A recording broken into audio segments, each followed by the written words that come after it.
Kasironi kiyadam situ jalabatu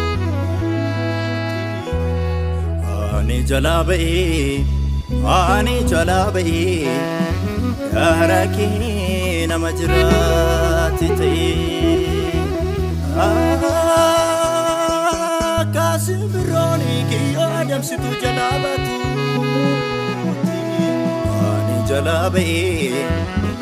ani jalabai karaki namajrati tai namarati inni nagadu inni natadu na argachun dandenye inni na ordofu inni na barbadu na kabachun dandenye rafe bararame nufe karori setana sen kufe ditamemo amera dabilos dandetti komiti sinan nufe Jesus rafe bararame nufe karori setana sen kufe ditamemo amera dabilos dandetti komiti sinan nufe Jesus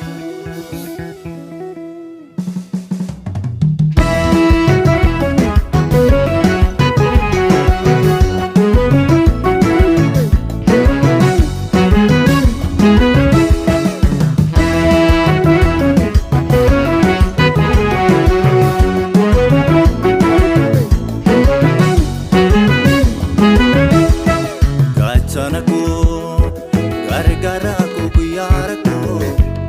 siyamanadeni dule naftati tamirku ararati nafku terrakai manni kolle nagakaba ergan siyar gadi umanamneni kulkulluku olansikaba gachanaku gargaraku guyaraku siyamanadeni dule naftati tamirku ararati nafku terrakai manni kolle nagakaba ergan siyar gadi umanamneni kulkulluku olansikaba ergan siyar gadi watako nagana gachira manako nagana gachira manako nagana gachira erga siyamana de Jesus ko eba chira manako eba chira manako eba chira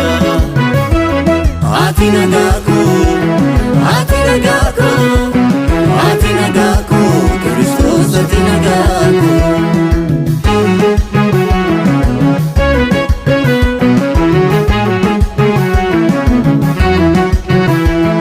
malasi gumachi malasi kende tola na jallate utuni nalatini marte guda danna filate afan ken gorsite jirenya ko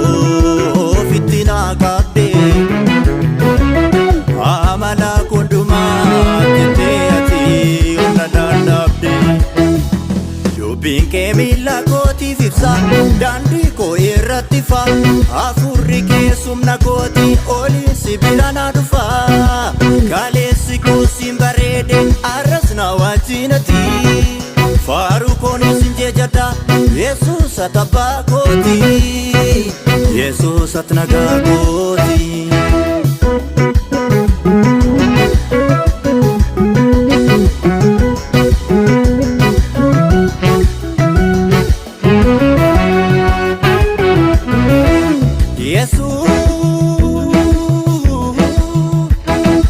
atararani na golgite atayana na golgite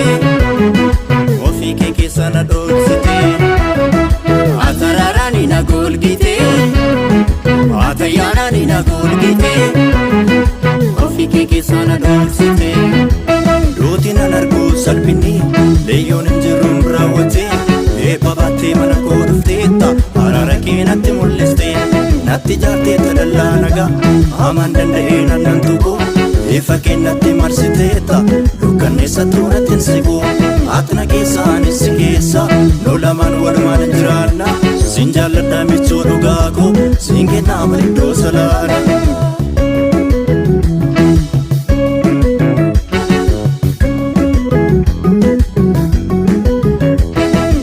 Katini yaratu